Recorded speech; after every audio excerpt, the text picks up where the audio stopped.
Selamlar. Bugünkü videomuzun konusu milyonda bir görülen sendromlar arkadaşlar ve bunların o insanlardaki etkilerini göreceğiz. İlginç bir video. Videoyu böyle ara ara baktığımda da zaten anladım ne olduğunu. Merak da ettim açıkçası. Bir iki tanesini biliyorum sadece ama bu kadar sendrom olduğunu bilmiyordum ben de. O yüzden şaşırmaya hazır olun. İyi seyirler. Bakalım. Javier Botet. At age 5, Javier Botet was diagnosed with Marfan syndrome, a genetic Marfan disorder that sendromu affects the neymiş? connective tissue in the body and causes the body's longer bones to grow too much. Daha As a uzun result, in kemikleri adulthood, oluyormuş. Javier stands at a towering 6 foot 7 inches 2 tall, metre. but Aa, weighs ama just kırılgandır da. 123 pounds. People with Marfan 56 syndrome kilo. are often tall and thin, with long arms, legs, fingers and toes, and often suffer from scoliosis, a medical condition in Skolyoz da which a var. person's spine develops Ya işte abi sideways kemik curves. rahatsızlığı olduğu için. Thankfully, as a creature actor, while many actors resent typecasting, Javier fully embraces it and puts his O da flexible doğru. limbs to Sonuçta good use in şeyini many movie roles. Javier has appeared in kendine many horror uygun bir... hits, including Mama, The Conjuring 2, and It Aha. Chapter 2. Bu adam mı oynuyormuş? As the one and only Slender Man in Aha. the Oğlum 2018 lan movie Slenderman about the kendisiymiş lan terrifying adam. urban legend. While Marfan syndrome affects around 1 in 5,000 people, what makes Javier 5000'de 1 in a birmiş. million is the way he's utilized O it da to his milyonda biri advantage. oluyor tabii. And with over 20 iconic creature performances so far, I can't wait to see 20'ye what yakın comes next. canavarı canlandırmış. Bak bilmiyordum Paul ha. Karras, in his younger years, Paul was Gerçekten fair-skinned with red hair, but later developed nasıl a bad olmuş? case of eczema. In his search for a Egzamadan cure to dolayı mı? alleviate the painful cracking of his dry skin, he stumbled across a magazine advert showing a shriveled old daisy brought back to life by a powerful liquid. That liquid was colloidal silver, which consists of tiny silver particles suspended in a liquid base, and was being peddled as a cure-all for skin conditions. With hopes of becoming as fresh as a daisy himself, Paul set about making Aga sen doğada öyle çözüm olur mu canım? Soon he was drinking a 10-ounce glass of the stuff each day, hoping to improve his general health as well as treat his dermatitis.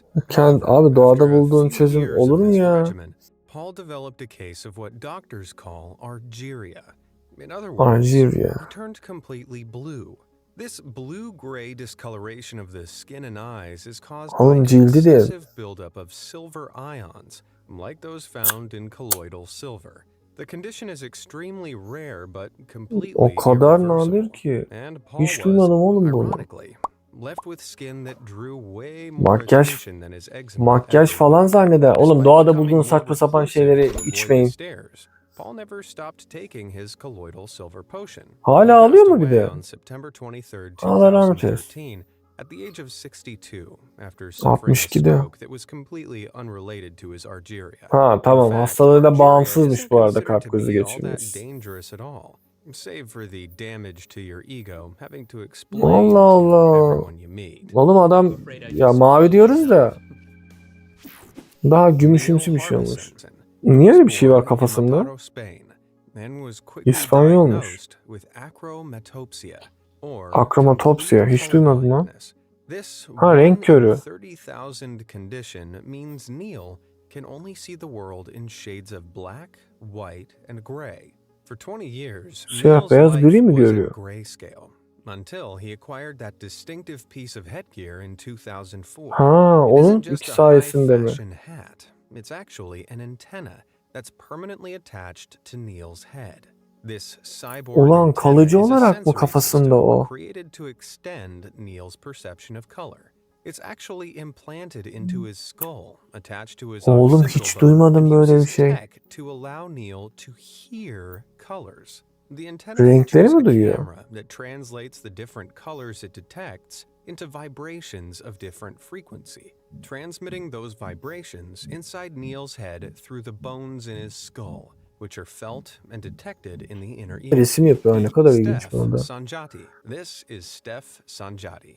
And Nasıl you've göz lan probably o? noticed that she has a very distinctive appearance. Sporting a streak of naturally white hair and piercing, wide-set blue eyes, Steph's unique appearance is a result of a genetic condition Saçlardan that causes böyleymiş. facial bone mutations, hearing loss, and unusual hair and eye pigmentation.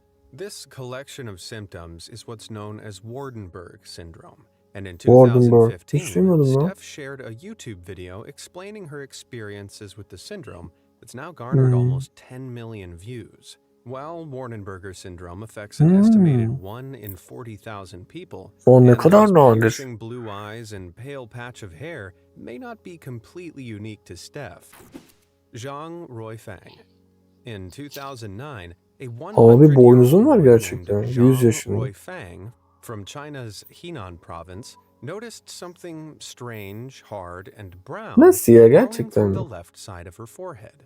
Once 2010 rolled around, her forehead friend had grown to 2 inches long. Oha, And by 5 her santim olmuş lan. 102nd birthday, it was almost 4 inches long. 10 santim. Stranger still, before long, it became apparent that Zhang was growing not just one, but 2 of these horn-like appendages Allah on either Allah. side of her forehead. Despite resembling what her Neymiş family peki? refer to as devil horns, Ha, Hellboy these gibi. growths are actually skin tumors known as cutaneous horns. These abnormal Aa, protrusions from the skin are formed from keratin, ulan the hiç same bilmiyordum substance ha. that makes up fingernails. While the exact cause of cutaneous horns is unknown, Abi exposure to gerçekten orada mı radiation from çıkmışlar sunlight ya? is theorized to be a driving force. And I Ulan suppose after a şeye bak century ya. on Earth, Zhang's forehead has seen a lot of sunlight. Nyakim Gatwech, taking the fashion world by storm with her distinctive looks, Herhalde şey affectionately cilt known tonu, as Queen of the Dark, is onu Nyakim diyecektim. Gatwech, an American model of South Sudanese descent. Nyakim's skin is very rich in melanin, a special pigment on Melaninden the dolayı outermost mıymış? layer of the skin. Melanin helps to protect the body from the sun's radiation Hmm. and gives skin its color. The darker your skin, the more melanin you have. Role model for people whom, previously, seeing individuals with skin tones as distinctive as their own, represented in the mainstream public eye, was almost Vücuttaki unheard of. melaninden Models dolayıymış. like Bak bunu da Nyakim öğrenmiş and olduk. fellow model and friend Kodia Diop from Senegal are more than just a pretty face. Larry Gomez. A Vay lot of be. guys complain about not being able to grow enough facial hair, but they might count themselves lucky after meeting this next unique character. Bu da abi Larry çok Gomez ya. from Laredo, Mexico, is covered in so much hair, particularly on his face, that he's been dubbed as one of the world's hairiest men. A Dünyanın en kıllı adamı hair-raising seçilmiş. 98% of Larry's body, save for his 98 mi? palms and soles, is Avuç içi completely ve covered with ayaklarının thick, dark tabanında hair yokmuş. as a result of a rare condition called hypertrichosis.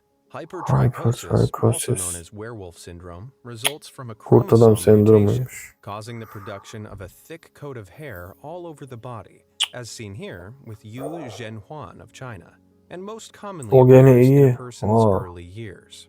That said, there are various different classifications of hypertrichosis. Larry, along with some of his extended family members, were actually born covered with hair, which is Aile an üyeleri de böyle. extremely rare variety of the condition, known as congenital generalized hypertrichosis. In fact, Genlere since the yayılmış. Middle Ages, fewer than 100 cases of congenital Varmış generalized tarihte de. hypertrichosis have been documented. It's estimated that around 107 billion people have ever lived on Earth. So with this in mind, Larry isn't merely 1 in a million. He's actually closer to 1 in a billion. İyiymiş. Shyla Madison. This is Shyla Madison. And Şey that olmuyor mu? wild look Saçı isn't deliberate. Shyla was şekil born almıyor in mu? 2010 sporting a halo of blonde fuzz that would stick with her for life. As she grew, this tot's untamable tresses stood constantly on end and refused to be flattened, making brushing it a fruitless task. After years of battling with her unruly mane, Shyla was diagnosed with a condition known as uncombable hair syndrome at the age of 7. Yes, that's a thing. Uncombable hair syndrome is caused by a genetic mutation that prevents the production of certain hair proteins, causing hair strands to form in a misshapen manner. Characterized by dry, frizzy hair that is impossible to comb flat, the condition is so rare there are only around 100 people worldwide known to possess it. That makes Shyla 1 in 790 million. Some Vay experts be. speculate that Albert Einstein had uncombable hair syndrome, and Sheila and her Saça bak, orada bir family saç have sindromu var accepted her falan, çok singular look ilginç. as an in-house joke. It Toplamda certainly looks dünyada like 100 Sheila kişi de has the varmış. smarts to not care about being different Ha, and ne olacak embraces kızı? her Niye unique taksın ki look. canım zaten? Aynen, kucaklaş bunu. Ramesh Darji. Born Bu in a cilt small village rahatsızlığı of herhalde. Bingata Ha, bu in taş Nepal, kesen vücut var, o Ramesh mu? Darji suffers from a rare and debilitating condition known as ichthyosis. This condition, triggered by a İhtiyosis. defective gene, causes dead skin cells to accumulate on Ramesh's skin surface instead of dropping off of his body. This results in hard, flaky scales and extremely limited mobility for Flekler, young katmanlar Ramesh. oluyor. While there are more than 20 types of ichthyosis, Ramesh 20 has the farklı tipi mi rarest varmış? and most severe kind, known as En nadiri ve heart-lung en ichthyosis, which is tehlikelisiymiş bu extremely arada. painful and sadly incurable.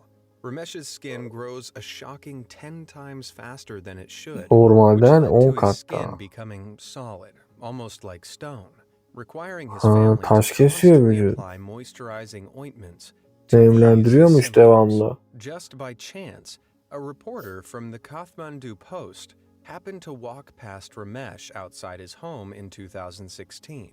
And after İyi bir gazeteci Ramesh's rastlamış. heartbreaking story Sonra subsequently went viral online, it caught the attention viral of olunca people tabii around the haber world. insanların Who were able dikkatini to offer çekmiş. help. In the aftermath, Sonra he was offered free treatment at the ha, Kathmandu iyi Medical bari. College, where Sonra even if his disease cannot be cured, he can at least tabii. receive the best relief care available. Ha, tamam, en azından olabilecek en iyi hizmeti almış Elisane ya. Silva. Ha, Being tall uzun is abla often a herhalde. requirement of modeling. Ne kadar The uzun Brazilian ki? model Elisane Silva is on another level, literally. By age 10, Elisane was already 5'9", 10 taller than yaşında both da her 1.75'miş 5'4" daha. mother Yuh. and 5'7" father, meaning at only a decade old, she was already the tallest member of the family. By this time, she started to experience feelings of intense pain in her bones, as well as a Ha, built-up kemiklerinde pressure in ağrı her head, hissetmiş. both of which Ve turned out to be kafasına da baskı connected to the yapıyormuş. excessive rate at which she was growing. It turned out that Elisane had a benign tumor on her pituitary gland Ha, that had tümör caused an varmış. overproduction in growth hormones. And it was only Hormonları when she aşırı had the büyüten bir tumor surgically hormonmuş. O yüzden removed böyle that her olmuş. rapid Vay be. growth finally stopped. By this time, Hı. Elisane was 18 and she was O standing at 6 durdursalar bile feet 9 18'ine kadar inches, 2.6 claiming olmuş. the Vay title of be. Brazil's tallest woman.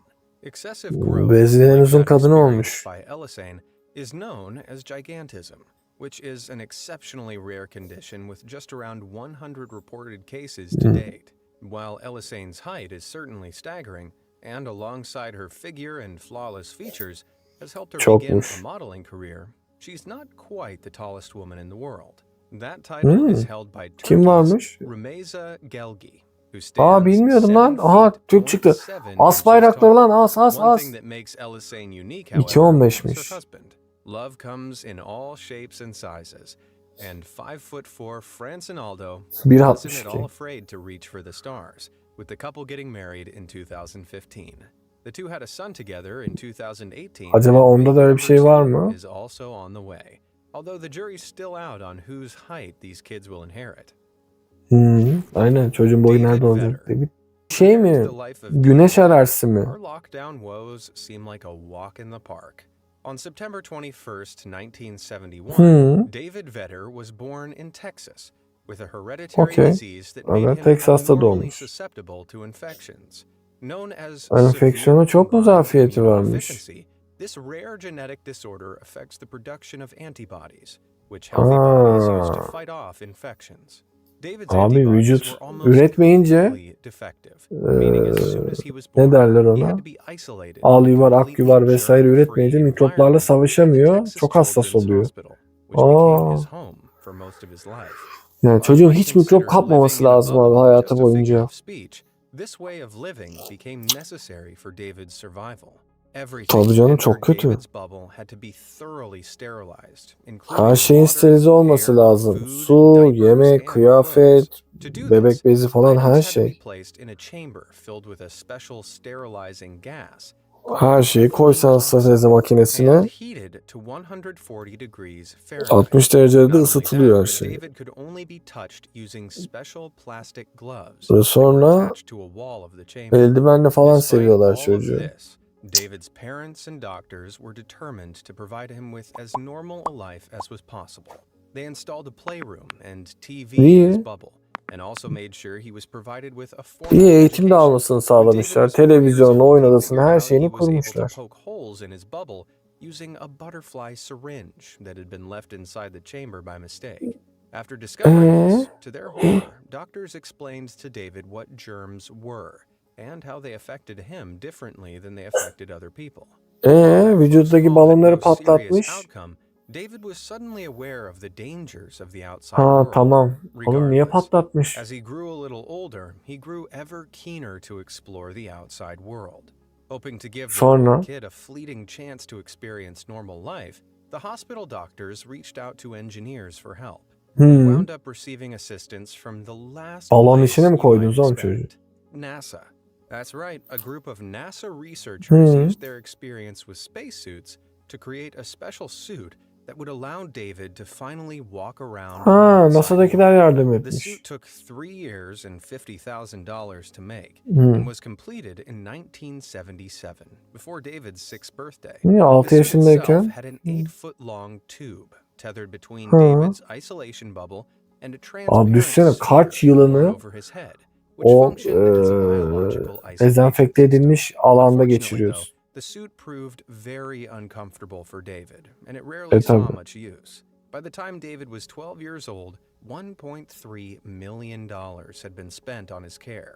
But despite all that money, Harcanan as we've paraya seen bak, already, 1.3 being one in a milyon. million doesn't always mean a happy life, nor a Tabii. happy ending. David sadly died aged 12 on Hadi February be. 2nd, 1984. Lan After a ölmüş bone ama marrow keşinde çocuk. transplant, which would likely have cured him, turned out to be harboring an undetected virus, which proved fatal Hadi to be. David's immune İlik system. naklinin sırasında David bir certainly mikrop left kapmış quite the çocuk. legacy behind, though, and a nearby elementary school was named after him, with a view that every child could learn something about perseverance and finding joy in even the most desperate circumstances, from the story of this one-in-a-million Var mı? child. Çok ilginç bir hayat valla.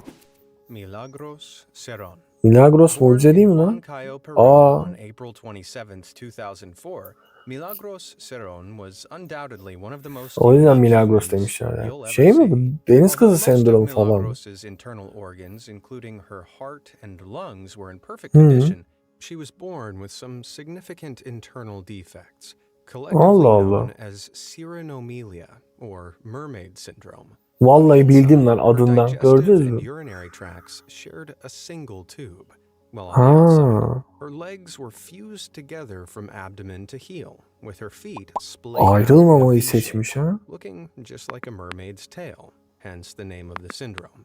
Mermaid syndrome occurs in around 1 in 70,000 births, but sadly, most infants don't make it past their first 48 hours of life. Aa, ilk Fittingly, 48 though, saatin çoğu the first name, atlatamıyormuş. Milagros, means miracles in Spanish, and the girl was only one of 3 reported Kalmış cases mı of hayatta? surviving cyrinomylia past infancy.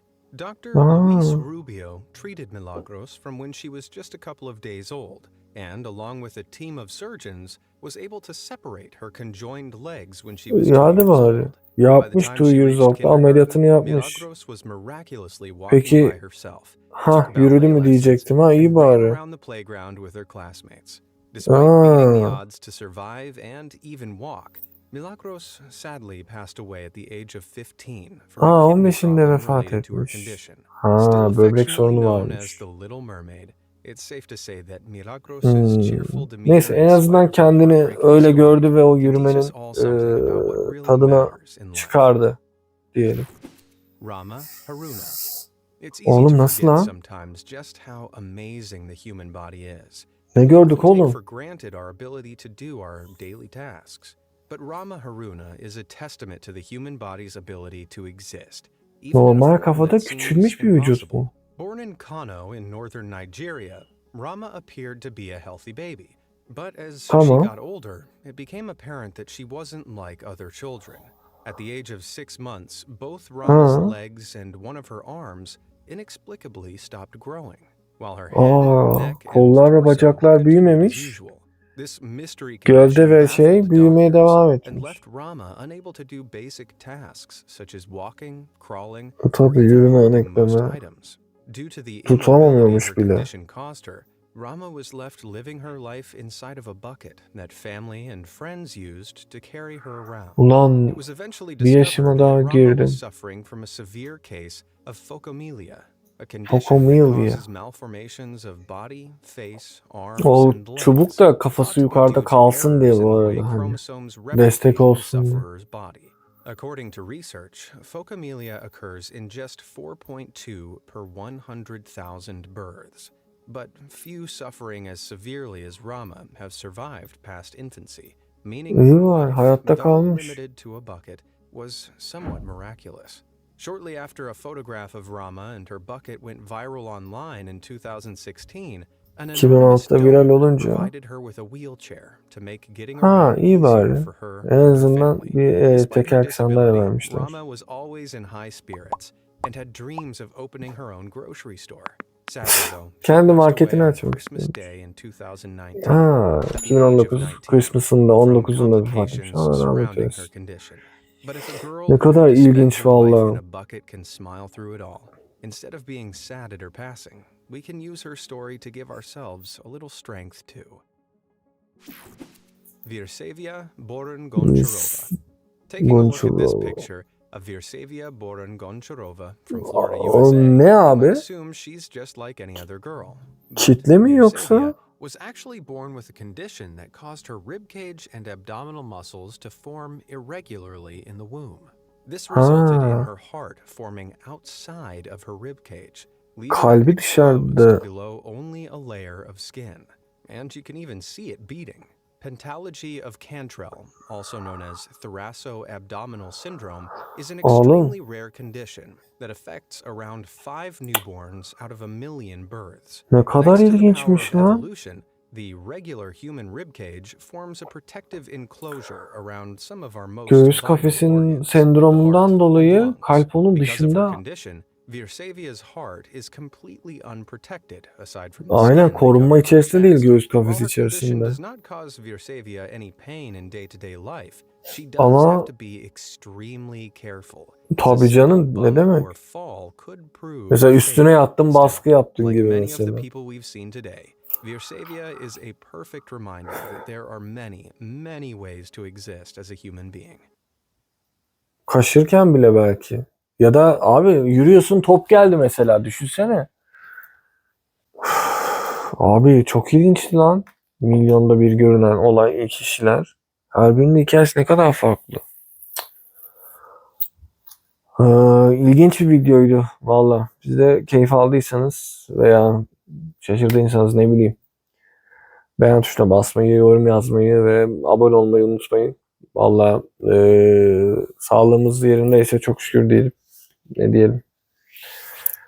İyi seyirler.